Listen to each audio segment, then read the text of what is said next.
Hello, and thank you for joining us today.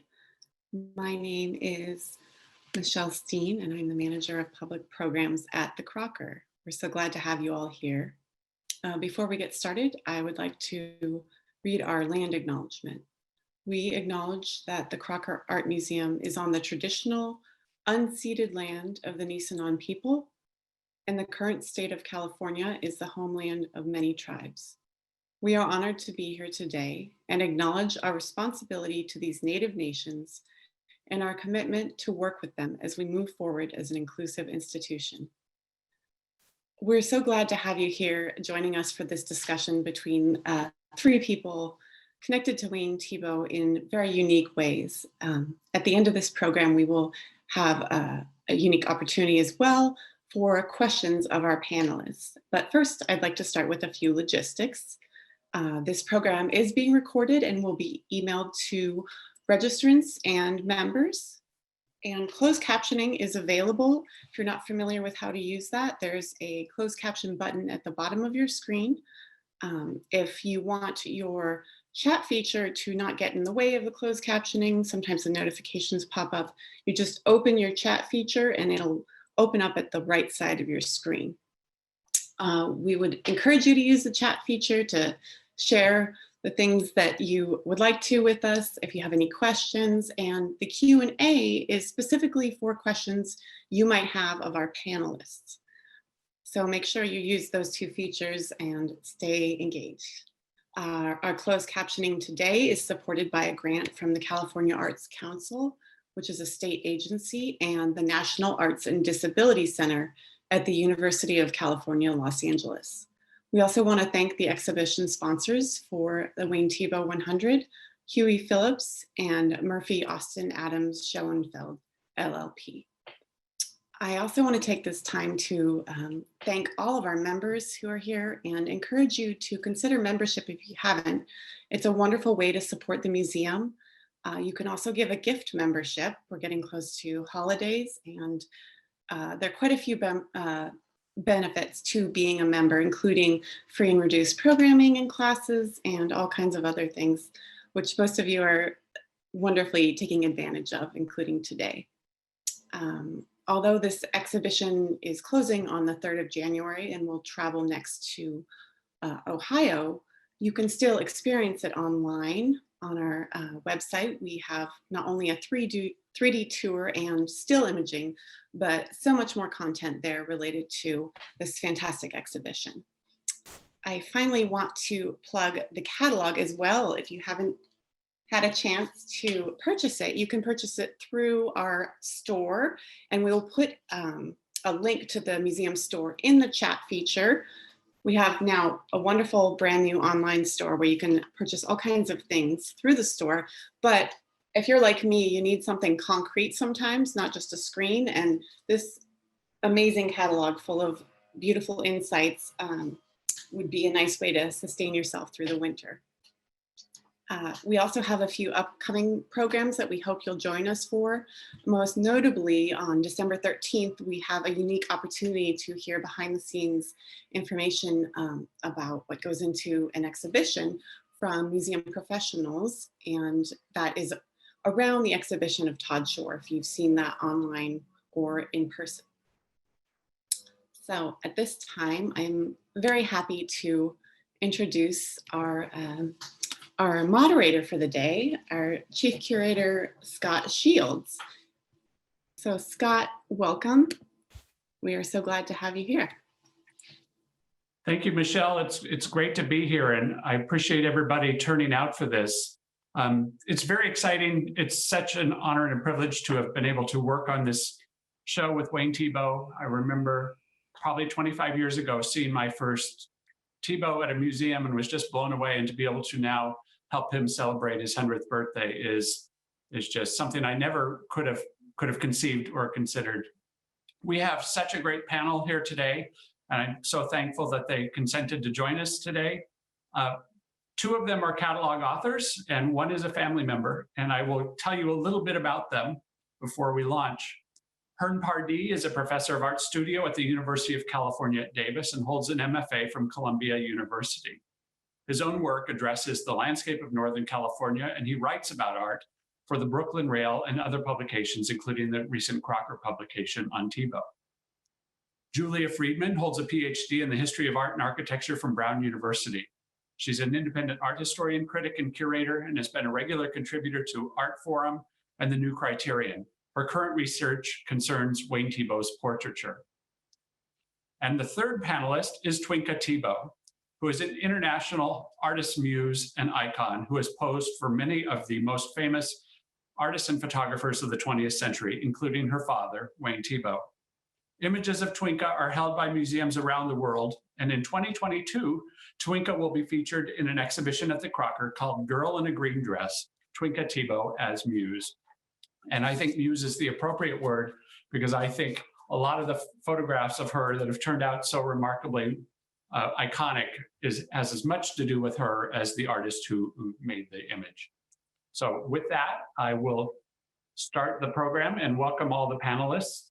And what I thought we'd do first is look at some images, and then I will ask specific questions of the panelists.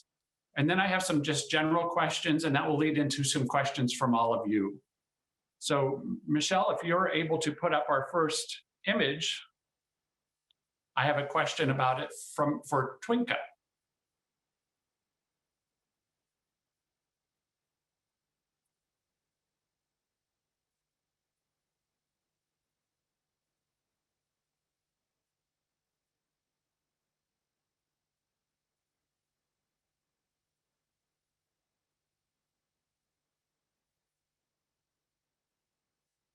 So in the show are two portraits of self-portraits by Wayne Thiebaud, a very early one from 1947 and a later one from 1989. And my question for Twinka is, which one do you feel better represents your father?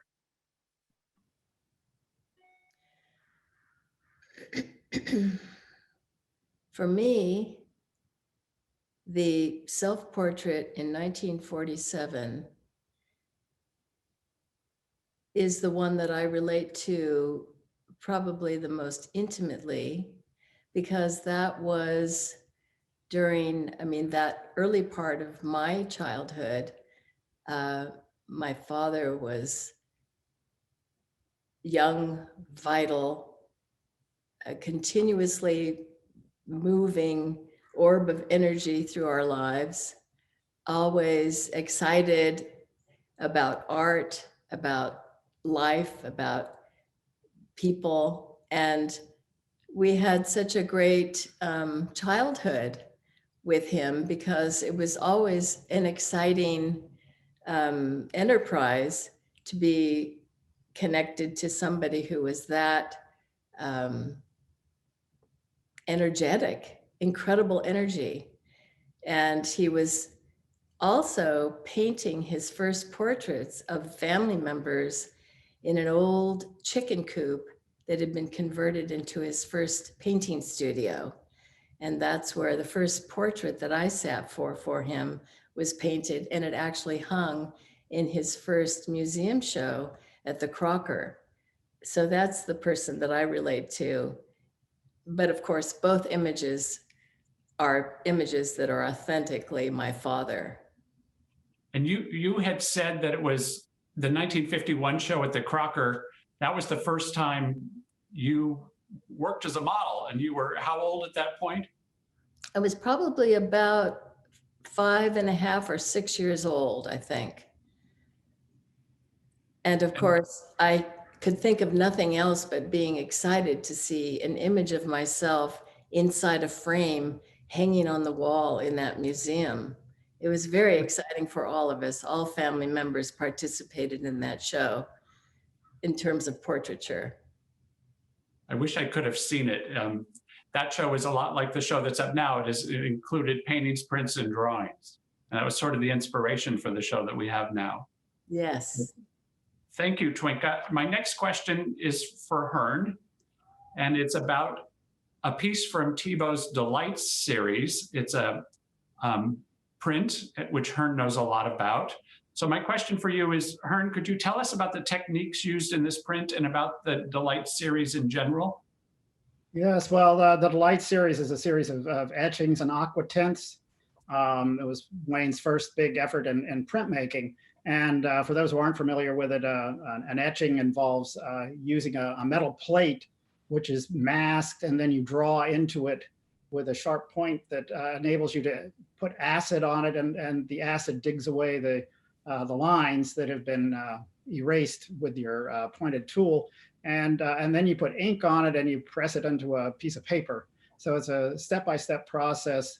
And I think Wayne has said at some point that he thinks the etched line is one of the most beautiful things. Just the line, you know, the authority you get through that process of making a line in a metal plate that then gets filled with ink and pressed on a piece of paper. So the Delights were a whole series based on his early paintings, mostly of desserts, but other kinds of food. And this one in particular stands out to me because of it's a little tricky. The technique is very basic in these, very simple, just making this kind of grid-like hatch mark that he uses to create either more or less shadows to indicate the colors and the light on the objects. This one being seen through a window, he seems to be fascinated by this looking through a window, which connects to people like Edward Hopper also. And the thing that interests me in this is the way he's made some very subtle adjustments, in that the grid that covers most of the image suggests the plane of the window, like we're sort of aware that there's something there. But then he doesn't follow that in some foolish consistency with covering up the objects. He shifts our attention. It's the same way we're not aware of the window when we're looking at the cake. You know, you look right at the cake, you don't think about the window, but the window is there. And so he's created that sort of dual framework here by allowing the cakes to stand out against that background of hatch marks.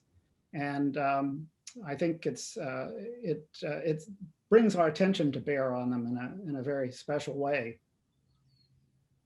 Thank you. And you know what was fun is just last week somebody sent me a letter and sent a picture for their wedding. They made every single one of these cakes and served it to their guests, which I can't imagine doing. So the impact of prints and paintings, there's a painting like this is huge. So I have another question for Twinka, and it's about the painting called Green Dress, if we could show that. And I think it's appropriate that Twinka wore a green dress for today. So Twinka, what do you remember about posing for this painting? Well, posing for a painting, a long range painting where you're sitting for long hours is always, you know, it's kind of an agreement between the painter and the model that we're in this together. So it could be, you know, you're thinking 25, 30, 40 hours and more of sitting still in the artist's studio. And I'm thinking, you know, my dad really loved to see women dressed up in pretty dresses and cute shoes. And I'm sure when he saw me in that olive green velvet dress, he thought, that's just ripe for a Thiebauds. So, you know, it was always pretty serious being in the studio with him, quiet, contemplative work, watching my father really thoughtfully putting together a piece of work. And that would consist of long hours of quiet time. Maybe there would be public radio going sometimes classical music.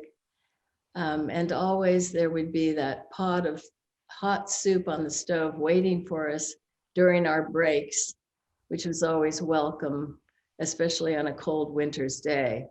The model gets awfully stiff and cold sitting for long periods of time.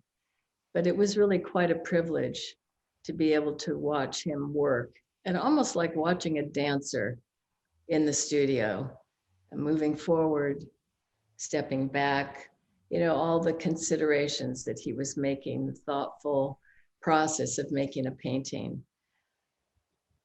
Do you remember what you're holding? I was holding it. I think it was a reproduction from an art from an art book or some kind of maybe a postcard that had been pasted on a piece of paper. I don't remember exactly what the painting was that I was looking at. I saw this painting for the first time in person just the other day, and one of my favorite things about it is actually the seam that connects the floor and the wall matches your dress.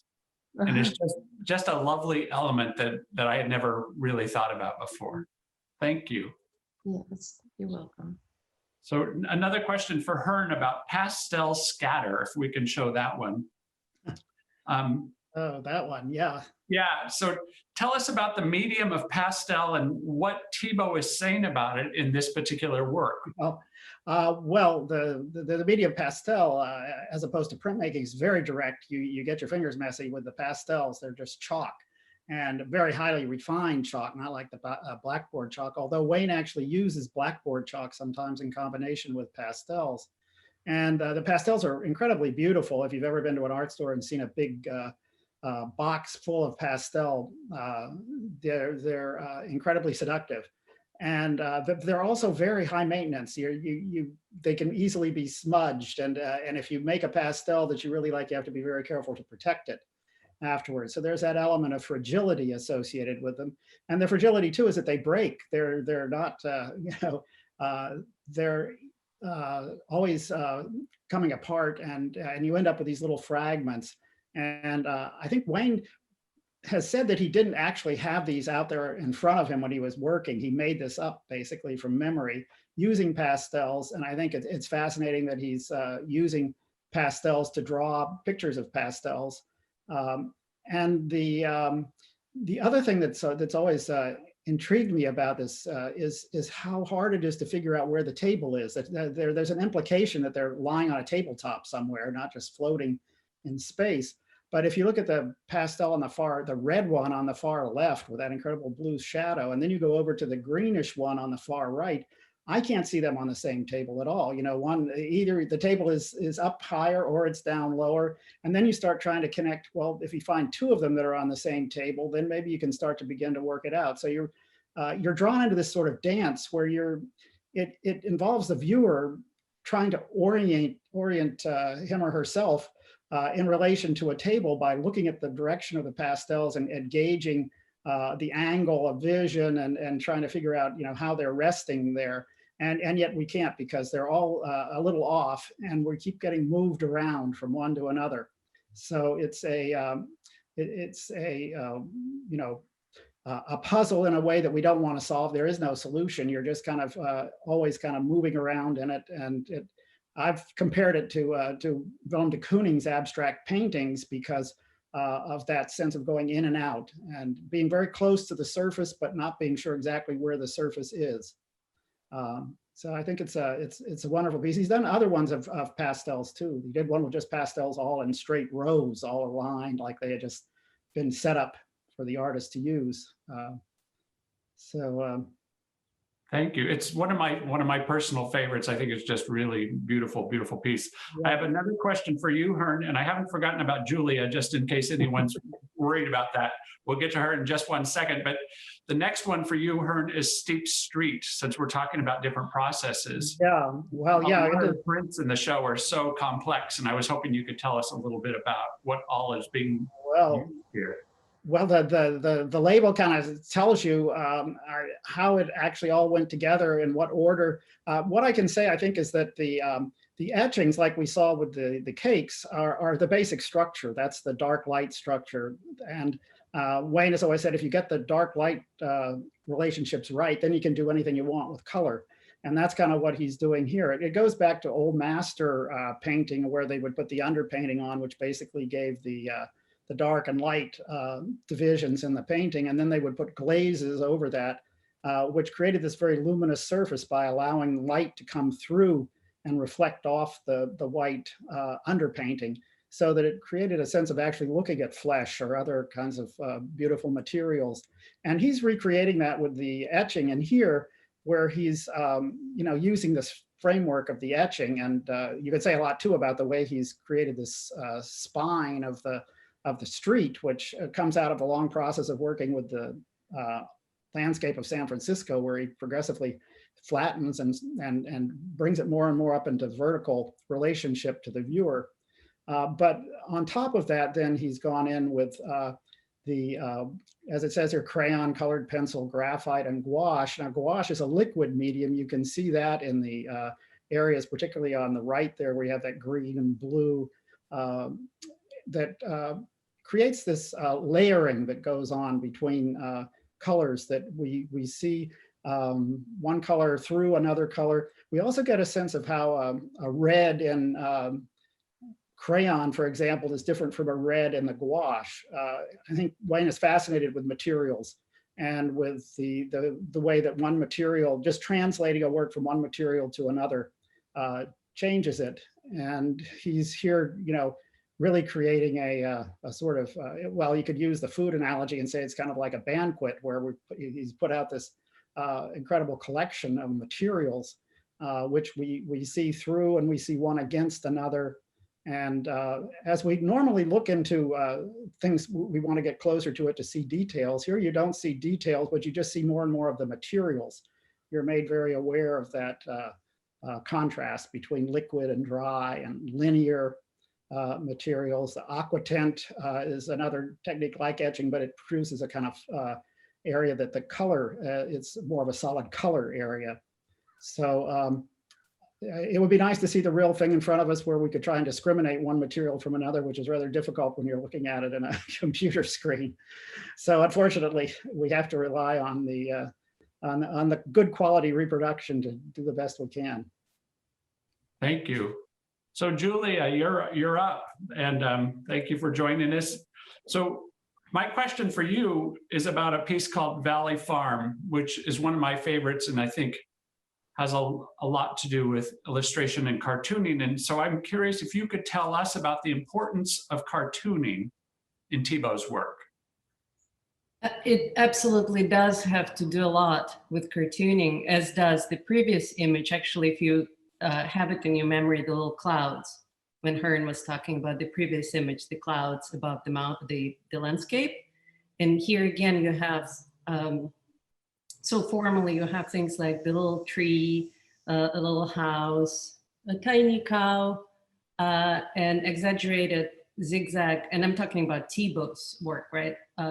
Exaggerated zigzag path, this very funny looking artificial kind of a spotlight thing in the middle of the field. There's this general sense that this is not a real thing, but a cartoonish projection. And so for Thiebaud, this is something that has been there from the beginning. First of all, it's everybody who knows his work knows that humor is a very important part of his work, as well as his personality. And in terms of his progress as an artist, oops, I said it, he hates the word. He says it's a dirty word. He's a painter, I'm sorry. So his progress began with cartooning. He actually, as a high school student, he was trained in cartooning, and he worked a little bit as an animator for Walt Disney. That's when he was 16 years old. And then during the war in the Air Force, he drew cartoons for the motion picture unit. So when he was in the Army, that's what one of the things that he did. And he continues to draw cartoons still, and the Thiebaud Foundation has an amazing treasure trove, a collection of cartoons that he did over the years, which range from his youthful cartoons for the Air Force to amazing cartoons that he drew for Betty Jean, very kind of funny little notes and drawings, to the, I should say, unsuccessful submissions. He never got in for the New Yorker cartoons. He tried those cartoon contests and never got in. I believe he has been on the cover 10 times by now, but never in the cartoon portion. And then they're incredible, very funny cartoons, very acerbic about the art world that are up there they're as good as takedowns of the art world as Ed Reinhardt's, in my opinion, which is high praise. So it has been part of what he has been doing. And specifically, Harriman. Harriman is really important. He credits Harriman, he names him as the figure that actually brought the idea of painting, that activated the idea of studying painting and becoming a painter. And then he moved on to proper quote unquote painters. But we need to remember that Harriman in the 1920s, he was seen not just as a cartoonist, but as a very talented artist. And so there has been an argument that his work is actually, it's fine art in effect. So. I would agree. A lot of really important fine artists really found great inspiration in Harriman, not only Thiebaud, but Diebenkorn and Bischoff, and a lot of, especially one of the California artists. Yeah, and Guston as well. Oh yeah, that makes sense. And actually, I just literally came across, I'm gonna hold it up, Wayne Thiebaud Gallery in 97 had an exhibition dedicated to Harriman. And there's a really lovely interview there with Bill Bergson with Wayne Thiebaud. So it's really, really quite important. Thank you. Mm-hmm. So I have another one for Twinka, and we have related to the idea of humor. I'm curious if you could tell us about your father's sense of humor. And we have a painting that I think is got a lot of humor in it, of stuffed toys. And you can talk about that, or you don't have to, but just you have an insight to him that we don't have. And so tell us about what you see as his sense of humor. My father had an effervescent sense of humor, always, you know, a light and joyful kind of personality, and jokey and fun with us kids. And I would say that he's probably one of the premier joke tellers that I've ever heard tell a joke, with multiple personalities and accents, and always, you know, very funny. And I think if you wanted to give my dad a really great gift, you would give him a joke that he could retell, but one that isn't too raunchy. Nice. Thank you. Mm-hmm. And kind of continuing on this line of some of them are humorous, but the one I'm going to show you is not, is this clown with red hair. And have Julia's, for the catalog, wrote about Thiebauds' new clown series. So this one in particular, Julia, what do you think Wayne Thiebaud's saying with this work? Well, I think the first thing is kind of entertaining is not all that fun. People expect for artists to be entertainers in a way, and this is something that Thiebaud has been pushing against all his life. He has been trying to have people concentrate on the work and not on the person. And so this very sad clown in the spotlight represents that a little bit. And you could see he is kind of very precariously balanced on the edge of the circle, which is a reverse of a stage light, right? So it looks a little bit like a gaping chasm, and he's about to fall in. And of course, the audience is going to laugh. So it's a very bittersweet thing, and it really expresses the tension, both in this painting and in the series, which is the tension between the funny and the tragic, the tragicomic, something that represents the good and the bad. And so the clowns are really important kind of stand-ins for human beings, because clowns can show you the span of human experience, the play, the joy, the sadness, departure, failure, surrender, and then death. And so the series is really quite despite the subject matter, it's quite a serious, serious. And so the other thing about this painting is the clown is it's a tramp clown, which is a subgenre of clowns. And it evokes the colors of the 1930s, late 19 kind of Depression era, 1930s, his childhood.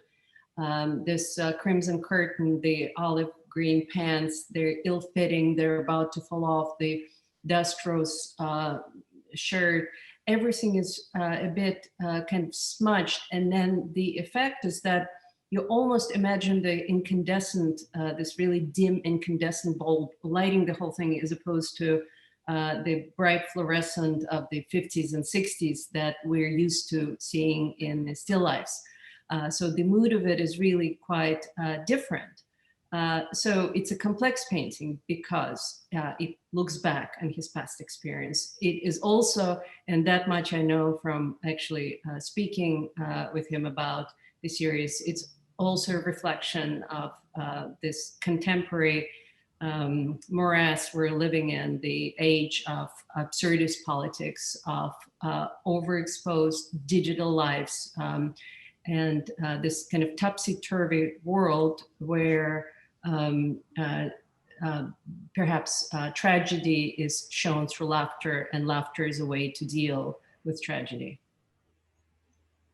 Thank you. And I have one more clown to show you, and it's a painting that's not in the show, and it's a brand new painting. It's called The 100-Year-Old Clown. And it's a philosophical summation of the clown series. And could you analyze this for us? Yes, this is an incredible painting. I actually saw it for the first time when visiting Sacramento for the opening of the show. It was still on the easel and it blew me away. I thought that it's really quite remarkable in that it represents kind of everything that we love about Thiebauds paintings. You have all the things that we have seen somewhere before. So for example, this iconic bluish white background with combs with those really thick brushstrokes. And then the different element of the paintings reference different paintings from the past. The skull cap is a mountain. It's a representation of a mountain that he has been painting since the 60s. The jacket with its vertical stripe in the front and the collar recalls the cityscapes. And we've just seen a few slides ago, Hearn was talking about this, the cityscape with the zip running through on the black tar. The ear recalls the Delta paintings from the 90s, 2000s. And then of course there's the, cherry on the cake, the little smudge on the nose, and it is purposely sloppy. And part of the sloppiness is a really important message of the painting, which is that there's no perfection. He's humble as ever in not even doing what he can, but being very tentative. And so this painting, and Wayne said that this is the summation of the clown series. It's also, you could kind of see it as a reference to everything else he had done, because so in addition to all of those instances of indexing different type of genres, he's also putting this intense philosophical idea of seeing a painting as something that reflects us. And this is something that he has been contemplating for many decades, seeing painting as something that allows us to see ourselves in it, something for self-examination. In fact, in 1962, he put it in an artist statement, which was published in full by San Francisco Chronicle for his first, for his show at the DeYoung Museum. There's a section which is called Philosophical Viewpoint, where he talks about where he talks about paint, he's talking about still lifes, but as a prompting for self-examination. So again, he comes back to that. So it's a remarkable work, I think. And that's, as far as I know, this is the last work that he finished for now, and we'll know that he never finishes paintings completely. He comes back to them, but it's going to be on view at the show at the Laguna Art Museum, which was supposed to open tomorrow. Got it. Thank you. It feels almost heartbreaking, that painting, to me, looking at it. It's a hard one. So Yeah. that's all the images I have. So I'm going to just go to just the questions, and then very soon we'll take questions from the audience. And I have far more questions than we're going to get through, but I always like to have too much rather than too few. So I'm going to pick my favorite one. So this one is for Twinka, and the question is, what would people be surprised to learn about your father? Well, I guess they would be surprised to find out that just after his 100th birthday, the Department of Motor Vehicles called him and told him that they were extending his driving privileges for another year. Good.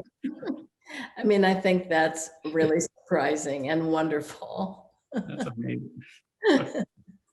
Thank you. Hearn, what what kinship do you see between Thiebauds' work and other artists over time? Who and how? Wow. Well, he's had such a long career that you can see so many connections, but obviously he starts out with the Bay Area figurative group, and especially I think he was close to Richard Diebenkorn.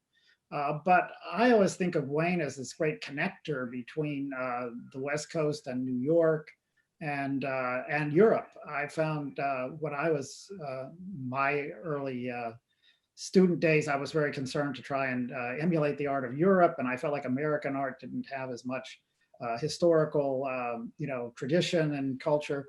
And I found, I think through looking at Wayne, he's so American, and yet he's also so deeply engaged with this longer tradition that I've always thought of him in relation to Bonnard, for example, the French landscape painter, and the colors. He talks about color so much, and you can sort of see in those paintings where he's just pushing the color, especially in that last one of the 100-year-old clown. There's so many colors in there. I was showing my students one of his other portraits, and even though he's very conservative in the way he uses the dark and light, but when he gets into the color, he's really looking for these extremes in color.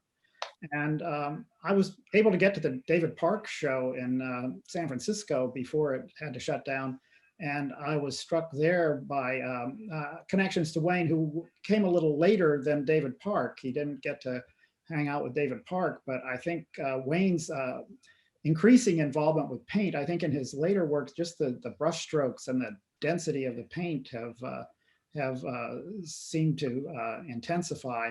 And I think there's a lot of connection to David Park in there. But also there's a British artist, Frank Auerbach, who recently is getting some attention in New York, and he paints extremely dense, almost abstracted heads and landscapes. And I know Wayne has always been interested in his work. And so I can see in this effort to press the limits of paint. What can you do with paint? I think he's taken on, from starting out with the abstract expressionist, I think he's kept that underlying impulse to push things further all through his career. Thank you. And Julia, one more question for you, and then I'll take questions from everyone else. Is how have perceptions of Thiebauds' paintings changed over time, if they have? They certainly have, but I should start by saying we're still very much playing catch up with Wayne, because he is a very sophisticated painter, a very smart painter, and his well, from the beginning, the general public naturally fell into the trap of being seduced by the objects that he painted, and so that's his initial fame came from that. And then it became a bit of a curse because all of the complexity that is in his paintings was kind of sacrificed to the subject matter. And the thing that people were asking themselves is, what is he painting as opposed to how he's painting it, which would be the right approach. And of course, the critics were a bit more perhaps sophisticated in their perception. And from the beginning, there was an attempt to unpack what he meant and his sources. And there has been some really amazing writing. So over, I don't know, last 50 years, and we're counting back all the way back to John Copland. So we have a bit of an understanding of what he is now. There's some really good help came from his friend philosopher Richard Wollheim, who looked into, he kind of held Wayne's feet to the fire when Wayne said that he's a formalist. Wollheim said, no, you're too involved in the subject matter. You're too concerned with that. And Wayne, with his characteristic humility, said, well, yes, he was right. So the subject is important, but it's kind of a philosophical entry point. From there on, he's a formalist. But the most difficult thing for understanding and really processing his work is our tendency to try to wrap things up neatly, whereas Wayne's way of painting and thinking is completely open-ended. There's no presumption. He is humble. He's looking at everything that he's doing as a research, as a search. There's uncertainty, open-endedness, and this thinking that nothing needs to be finalized. And that's why he comes back to the 20 paintings from 20 years ago and repaints them, because the idea of things being wrapped up is not important to him. So we're still learning. He has been painting for 70 years, over 70 years. And so maybe one day we will figure it out. Thank you. I did see a question go across the screen, and the show is going to travel the country, and we are trying to work it out so that when at the end of the national tour, which would happen in 2022, that maybe it can come back to the Crocker again, because it was up for such a short time, and it's probably unlikely that it's going to reopen in time before it has to go to Toledo, Ohio. So we will see if we can make that happen, but we're working on it. So with that, Michelle, I know you've been gathering questions from people. Would you like to ask some of those questions of anyone on the panel? Yeah, definitely. There are quite a few questions, of course. I think one that I saw a couple times was in relation to how Wayne sometimes signs his paintings with hearts. And people wanted to know if there was a significance to that or symbolism or anything. And this question is for anyone who feels they can answer, maybe Hearn or Julia. Or maybe Twinka has a... Or maybe Twinka knows, yeah. Because I'd like to know myself. Go ahead, Hearn. Well, I think that was explained to me at some point, and now I'm trying with my my aging memory to try and put it back together again. It had something to do with the way he signs, and the heart just kind of emerged at some point, and he liked it. I don't know. Wayne is out there somewhere. Give me a call, Wayne. I could use a line here to. I think my understanding of that heart was that initially it was to delineate between what he considered his student work and the work after that. That the student work, he doesn't put a heart on those paintings. They were just the early works that were experimental. He was trying all kinds of different ways of expressing himself. And that when he finally found his voice, that's when he began to put that heart. That's what was my understanding. Interesting. And and it's so celebratory. I always say that Wayne Thiebaud is a painter that loves painting, and I just always interpret it as like, I love doing this. So that's kind of layman's approach. What other questions do you have, Michelle? Well, several questions related to the 100-year-old clown. I think some people were wondering if it's more of a self-portrait or a reflection of himself, in addition to being summation of earlier themes. It's actually, this is a really good question. It is and it isn't. So let me explain. He is, as Hearn mentioned, one of his major influences and painting crashes is Bonnard, French painter Bonnard. And Bonnard, in his later years, painted a series of self-portraits, which are very poignant, and they have this pathos. They're really incredible. And Scott mentioned that when he looked at the clown, he found it really touching, kind of almost heartbreaking. And so Bonnard's late portraits are kind of like that. And so Wayne last year painted another properly self-portrait, which is modeled on Bonnard. And then there's another Bonnard portrait that is posed in the same way as the 100-year-old clown. So with that, and with the coincidence of age, yes, it is a self-portrait in the way. But it's kind of, it's also a really interesting move on his part, because he's very modest, as everybody knows. And he doesn't like to be the center of attention as a person. He wants people to attend to the art. And that's how he does it. I think in this painting, he shifts the attention from Wayne Thiebaud, the man, to the painter in the painting, if that makes sense. So it is and it is not a self-portrait. Julia, if I could just say something, I'm curious about the profile view. That's very unusual for a self-portrait. You're talking about shifting the viewpoint. How do you do a profile as a self-portrait? You can't look in a mirror and see your profile.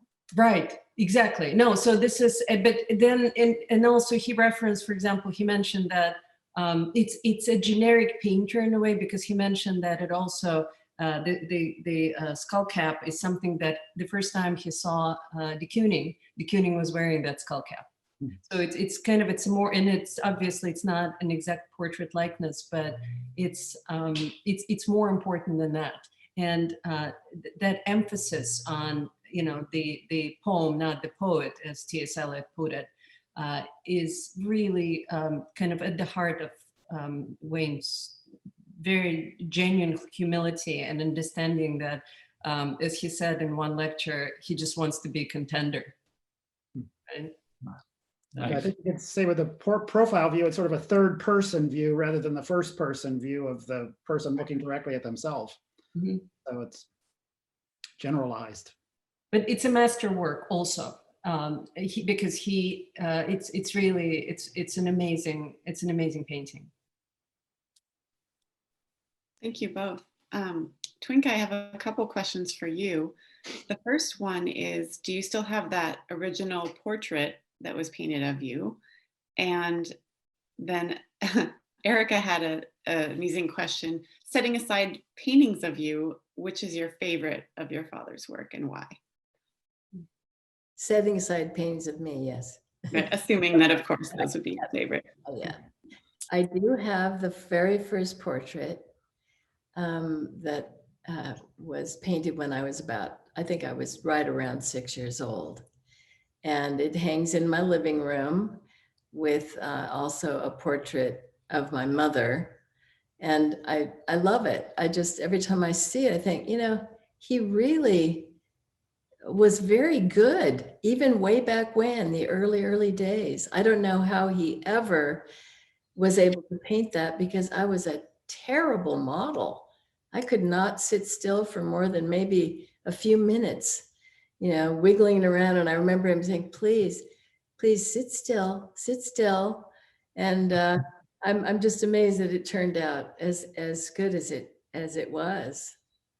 And then favorite painting, it has to be a painting of women's shoes in display. It's like almost like a display case of women's high heels and shoes in rows. And for some reason, I just love that painting. Thank you. So we have an interesting question from Melissa. Wayne chose to continue teaching even though he had great success in the art world, what was or is the role of teaching to his practice? I might say something related to that because I am teaching, sort of in following in Wayne's footsteps, taking over some of the courses he taught at UC Davis. And Wayne actually came and taught a seminar for undergraduate students when I was there, and I was the one who kind of signed on and was sponsoring the course. And I said, Wayne, you can come whenever you want. But he came every week for 3 hours, and he brought materials for the students to look at and critique their work.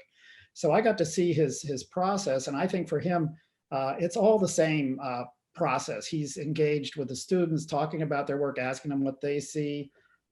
He gives the students assignments that he's curious about. And so I think he's always believed that art is this process of transposing things from the past into our own personal experience, and then trying to communicate with our students and pass things on to the next generation of artists. So I think that's the big reason he's such an engaged teacher. And also many of his paintings came out of, they started out as student demos for students. Huh. In the show, I think the one with 4 toys in different corners came about like that, if I'm not mistaken. I think so, yeah. And I do know we've received sort of overwhelming response and support from past students of Wayne's, and just so many waves and layers of people who've been influenced by him. Yeah, I think he likes people. I think that's the main. He doesn't want to just be alone in his studio all the time, even though he said he isn't complaining now about being isolated. He likes to be in the studio by himself. Yeah, it's a studio painter's dream right now, right? Yeah. So I had several questions related to Wayne's influencees, including David Hockney, Richard Diebenkorn, Giorgio Morandi, and then Franz Hals too was there. Can anyone speak to maybe some of those influences or influencers? And I can repeat them if you need. I think Diebenkorn to start with. I know people like to talk about that a lot. I could talk about Diebenkorn a little bit because I was very fortunate to get to work on Diebenkorn right before Thiebaud. And I'm so glad that I did, because it helped me understand Thiebaud better. And for instance, this cityscapes that Wayne did, he always attributes a big influence to Diebenkorn's Berkeley's city scenes. But what he does differently is that Diebenkorn's paintings are still like landscapes. They're hills, but then Wayne takes the landscape and he puts it vertically. And that's what he does in the Delta, San Joaquin Delta and Sacramento Valley paintings too, is that he has put the landscape up, deconstructed it, put it back together, so it gives you the sense of the way the landscape feels more than what it actually looks like. But he gives a lot of credit to Diebenkorn in starting the San Francisco urban landscapes, which then led into these other ones. Somebody else want to talk about Franz Hals? Julia, you're. What are his dates? I don't remember. But he goes way back. But I just thought of Wayne was talking in one of the lectures. He was talking about de Kooning, and he talked about how in the beginning he was trying to imitate de Kooning, which was really hard because, quote, he was the fastest brush in the West. So Hals is from that, is the originator in a way of that school of the really fast brush. And so that's that influence is definitely there. The best way, I know we don't have too much time left, but the best way to learn about Wayne and Morandi is there's a video, which is, I think it's called Morandi by Thiebaud or something like this. It's on YouTube, and it's absolutely fantastic. And so he talks about his relationship with Morandi there. Hockney, he respects and he knows and he worked with. In fact, early on, I think it was It might even have to do with Harriman. I'm not sure about this, but yeah. Just as I say, in Hulse, in relation to Hulse, there's a subject matter issue too. I think there's a great painting in the Metropolitan Museum in New York of, I think it's Lent. It's like a carnival. It's full of obscene references. There are these sausages. There's a group of people very tightly packed. And one of the men is making an obscene gesture with relation to the woman. But there are these huge sausages sitting there. They're just eating, and there's a flask of ale. And so it's just a celebration of sensuality in every possible way. And also painted with that incredible, brilliant brushstroke that Hulse was famous for. Well, I would love to end with my favorite question, which is, rumor has it that Thiebaud gets inspiration from Vic's ice cream locally and Freeport Bakery. So is that an urban legend, or is there some truth in that? Oh, our ice cream dates are legendary. But I have to say, Gunther's was his favorite ice cream. Sorry, Vix. But yeah, love Gunther's and loves to have an ice cream date. And I would also say it reminds me of him picking up his old guitar and singing cowboy songs to us. And of course, my favorite was Big Rock Candy Mountain. And what a perfect song for a painter of sweet things. Absolutely. That is perfect. I didn't know that. But yeah, and it even goes with one of the essays in the book was called Candied Landscapes.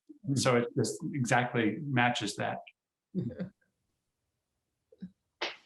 Well, I want to thank everyone so much for participating in this. It's been a wonderful treat. I'm so glad for all of our attendees to be here as well. So Twinka, Julia, Hearn, and Scott, thank you so much. And I'd like to add my thanks to the course. panel too, because they are it's been such a pleasure to work with each one of you. So thank you for all your contributions. We really appreciate it. Yeah. Thank you for asking. It's been an honor. Thank you. Very much so. Thank you very much. If you have any questions for us, you can type them in the chat. We're going to end with the slideshow. And again, I encourage you to visit the website to see more of the work, and also our museum store for the beautiful catalog. So thank you all so much. I hope you have a wonderful Saturday. Bye. Thank you. Bye.